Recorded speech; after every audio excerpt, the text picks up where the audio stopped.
నమస్కారం.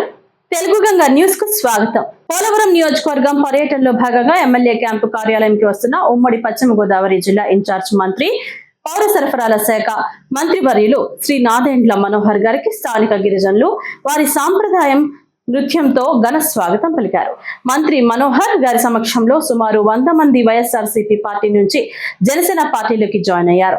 Press meet అనంతరం ఆంధ్రప్రదేశ్ పౌర సరఫరాల శాఖ మంత్రి వర్యులు శ్రీ నాదెండ్ల మనోహర్ గారి సమక్షంలో జీలుగుమిల్లి మండలంలో అన్ని రకాల వర్గాల నుండి సుమారు 100 మంది వైఎస్ఆర్సీపీ పార్టీని వీడి జనసేన పార్టీలోకి జాయిన్ అవడం జరిగింది.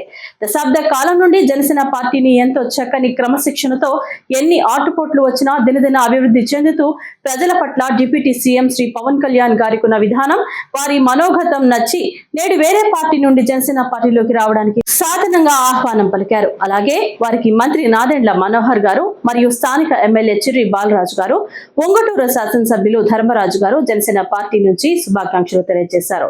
ఈ కార్యక్రమంలో RTC zonal committee chairman, Eluru Janasena party incharge Reddy Appalanaidu గారు, ఉమ్మడి పశ్చిమ గోదావరి జనసేన పార్టీ అధ్యక్షులు కోటికలపూడి గోవిందరాజు గారు, ప్రధాన కార్యదర్శి కరాటం సాయి గారు, కార్యదర్శి గడ్డమునుగు రవి గారు, గోపాలపురం జనసేన పార్టీ ఇన్ఛార్జ్ సువర్ణరాజు గారు, 7 మండలాల జనసేన పార్టీ అధ్యక్షులు, నాయకులు, కార్యకర్తలు తదితరులు పాల్గొన్నారు.